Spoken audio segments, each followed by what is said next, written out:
So we all know that one of the main killers of motivation is contentment, or comfortability, I should say. If you're comfortable with where you're at, why is there any reason to be motivated to do something different? You know, like conformity and comfortability is a lie.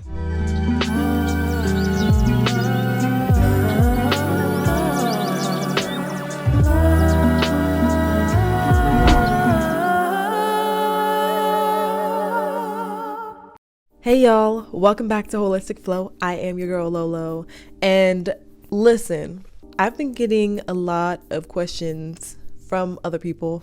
All of my videos come from questions, but I've been getting a lot of questions lately from my videos, from other friends, other people. How do you stay motivated all the time? Like, I know that, you have a YouTube channel, you do this, you do that. It looks like you're always motivated to do things. How do you stay in that frame of mind? And I'm telling you that it's not easy.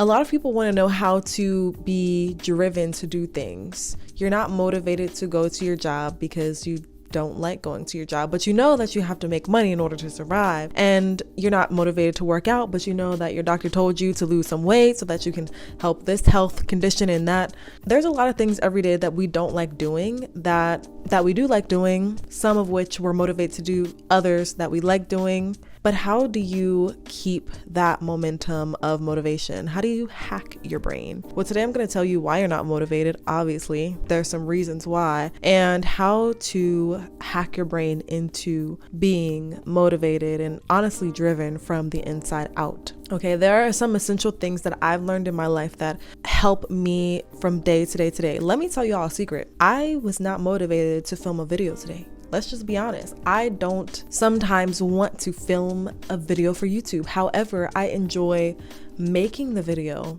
I just sometimes don't enjoy sitting down to think about what I'm going to film, but it ends up on your screen. It ends up here on the algorithm. So sometimes I'll just start off with this. Sometimes it's not about what you want to do at the moment. It's not about how you feel about doing that thing. Sometimes you have to put your feelings away and step into a position of mental logic, because you can't trust your emotions.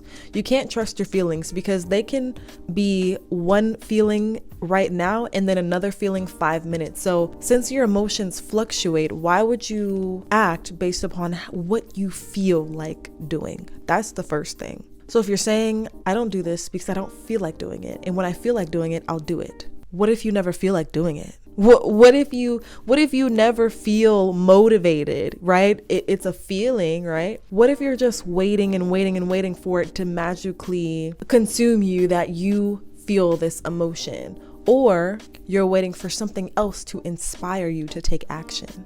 That's kind of like a preview to the video. So let's get into it.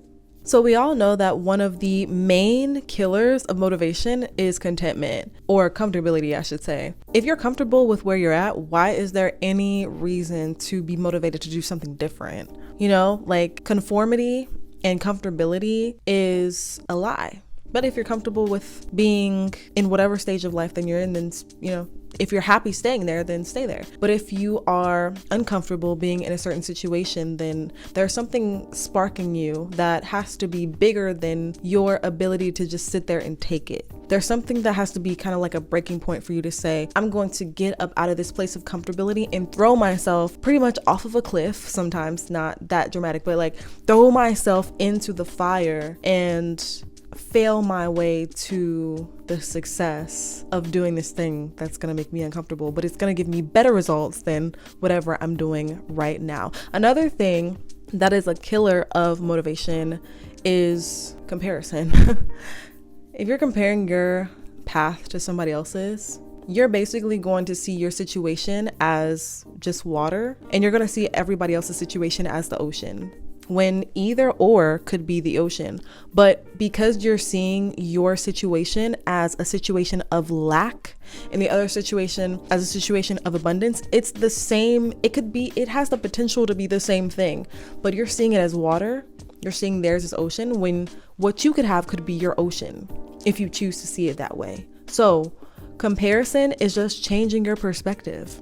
Comparison is going to literally cause you to steal your own joy by you viewing your situation from a place of lack instead of seeing how much abundance that you have. So I have a few things that are going to help you get motivated. Now that you know what some of the killers of motivation are, you can now take that and see, what do I need to change within myself to become more motivated? The first one, and I believe one of the most important ones, is to aspire to be something greater than yourself. Reason this is so important is because we're all creators of things, because the ultimate Most High created us. And what does the Most High do? God allows us to have a piece of him everywhere that we go. It's called whether you call it the Holy Spirit, whether you call it your intuition, whether you call it your inner guide or your divine guide or whatever. You're going to be in positions where you have to dream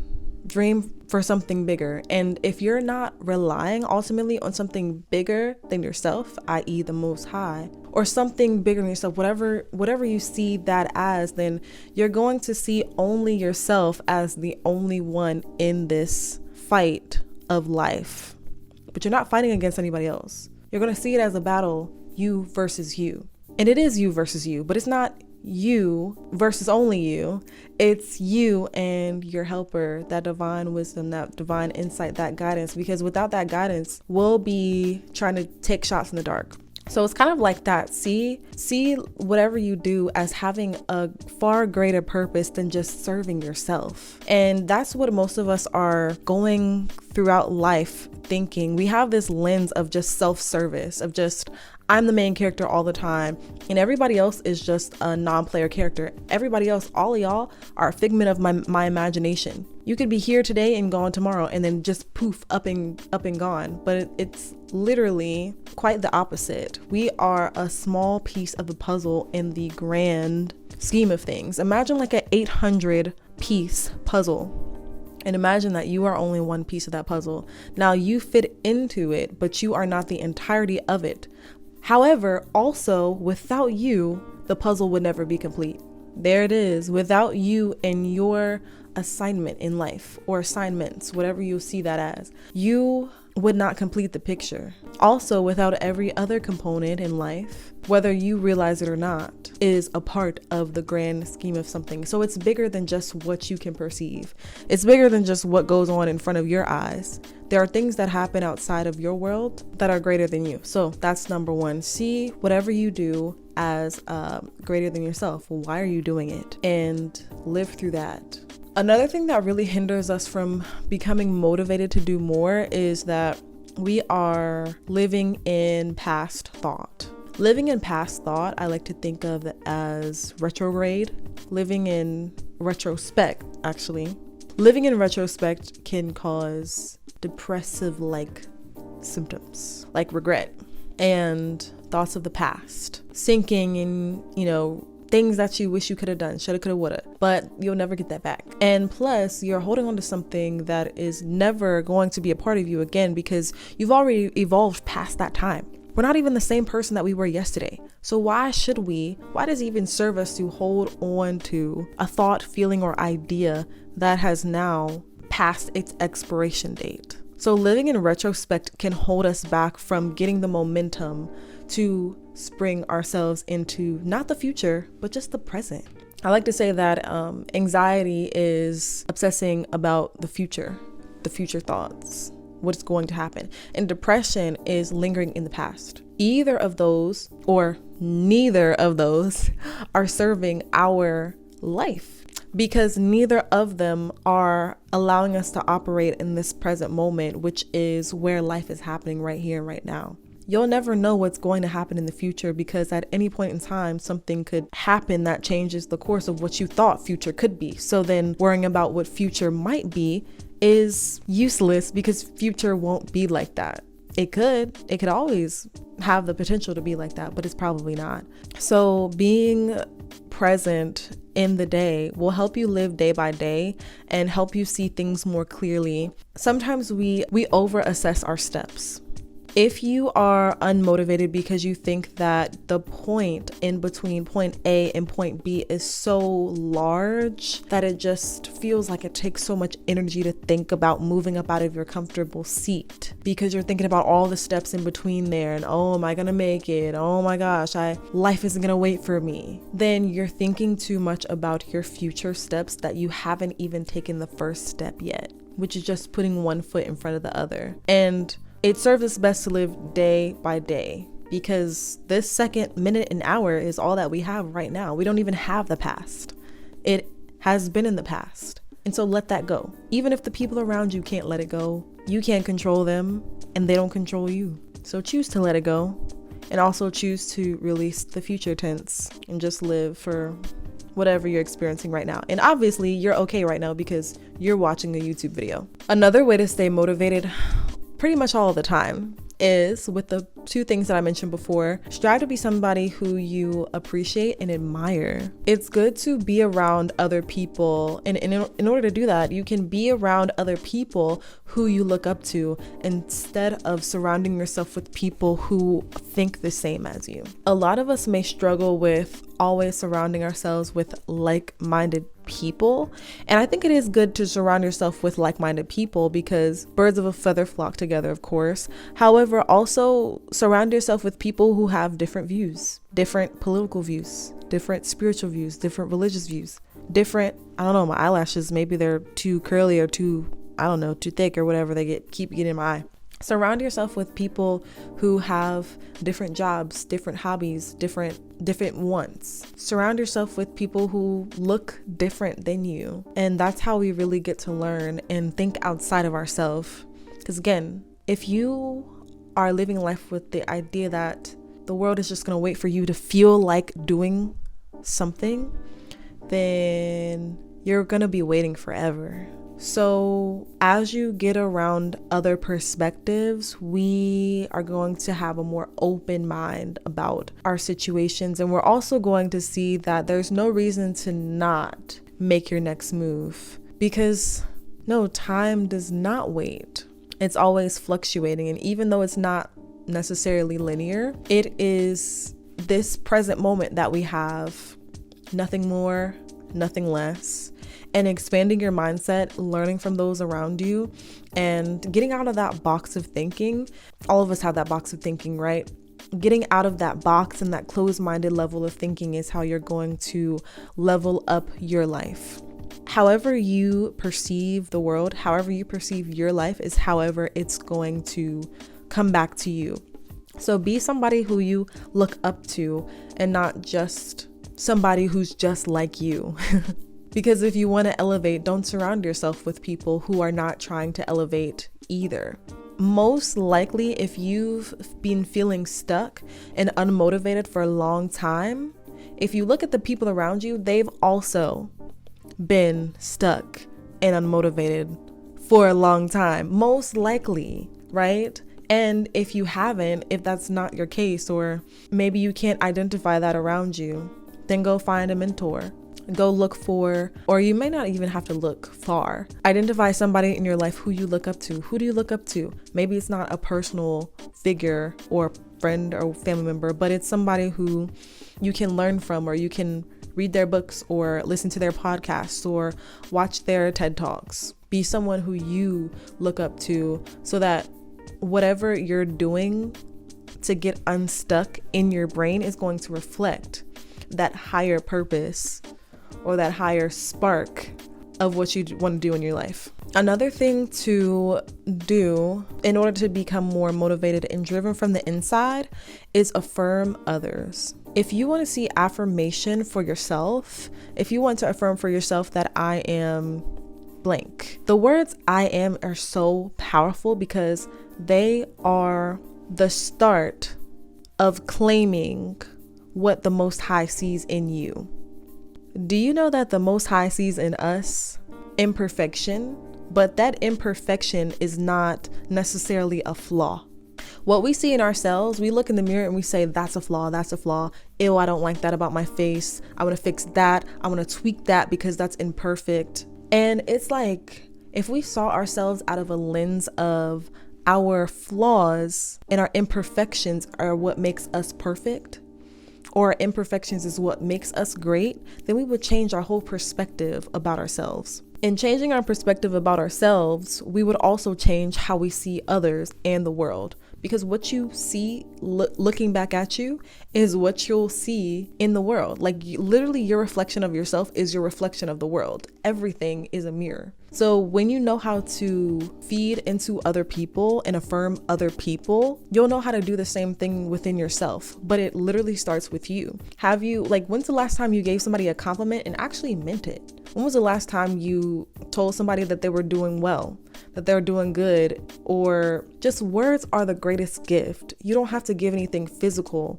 Like you don't have to try hard to feed into other people. Words mean so much more than physical gifts or services. So once you know how to feed into others, you'll know how to feed into yourself, because you have to do it for yourself first in order to know how to give it. So if you don't know how to do that, then go back to one of the first things that I said was see yourself how the Most High sees you. And if you don't know how to do that, then that just says something about your relationship with the Most High. That says something about your relationship with God. Like, how is that? Check that first. And, once you get into that rhythm, then you can return back to all the other things, and it will get a lot easier. I can promise you that. Hey, by the way, if you all didn't know, I'm having my first ever retreat. You all have been asking me about this for so long. When are we going to get together in person? When are we having a in-person workshop or yoga and meditation retreat? So if you are on your lock journey, right, and it is a spiritual journey for you, if you are interested in developing a better overall mind, body, and spirit connection, then join the Crown Connection Retreat. It is for empaths who are trying to embody their highest form of self on their lock journey. And we'll be doing a 5-day nature healing experience. This retreat is going to be on May 23rd through May 27th, 2024 in Everett, Pennsylvania. We're going to be doing nature healing workshops, herbalism workshops. We're going to be having talks about our feminine, masculine energy, how to find balance while healing, making tinctures, and all that stuff. So go to my website, holisticfitmeditation.com, to sign up for the early bird, and you'll get a VIP slot. You'll get all the perks when you sign up with that link, or you can go to the link in my description box. Go ahead and sign up, and I look forward to seeing you there if you're going to be there. Also, if you're enjoying this video, go ahead and give it a thumbs up, like this video, and also subscribe, because I make a lot of different mindset videos on this channel and help others or help you all gain a better mind, body, and spirit connection. And let's get back to the video now. So one of the next things and most important, absolutely important things to do to hack your into being more motivated is to be grateful every single day. And I'm not just talking about like saying, thank you. I'm talking about what are the specific things, the little things that you need to pick on to find a little bit more oomph in your thankfulness. If you literally look around the room at where you are, look at your situation, find things that you consider just mundane, everyday things that you just have that are just there. Sometimes we see the biggest things and we see them as the biggest inconvenience, but they're affecting us the least. For example, sometimes you see, let's say your job. You see your job as the biggest inconvenience. You hate going there. You don't even like the work. You're simply there to provide a living for yourself. But you are thankful for the fact that you have warm clothes for when it gets cold in the fall time, and cold clothes for when it gets, I guess it's opposite. You have clothes on your back. That's the whole thing. You got shoes on your feet that don't hurt your feet, right? You're able to have a phone to be able to call somebody if you get lost. Hopefully you got lotion for when you get ashy. You got water to drink. You're good. Like, we literally have to find the little things to pick on, because sometimes we see the big things and we just focus in on those things. We literally zero in. But the truth is, whatever you bring your attention to, it grows larger. Where attention goes, energy flows. And whatever you're zeroed in on that you're blowing up to make this big obstructive thing in your life, whatever happened, again, holding on to the past. Yes, we need to let it go. But how do we let it go? By making those big things smaller, by elevating the smaller things. We got to blow up the small things, blow up the things that we just passed by. The fact that you have breath in your lungs and that you're not wheezing and coughing or on a ventilator. The fact that you don't have to breathe out of a tube in your throat, because some people have to do that, you know? The fact that you have 5 fingers on each hand and all your toes, and that you can walk on 2 of your legs. Oh, that is a blessing. And we literally sometimes just have to pick out those things so that we can find some more oomph in our steps, some more pep in your walk, to be able to find that joy in your life. And the last thing I'm gonna say before we wrap up this video, and definitely stay till the end because I also have a bonus thing as well. The last thing I'm gonna say is do it now. Sometimes we get like an ounce of motivation and then we think on it too much. We analyze it too much. We sit on it too long. We analyze, well, I don't have this resource, or I don't know about that, or I don't know how this is gonna work out, or I'm scared. We all scared. And honestly, 80% of people don't even know what they're doing.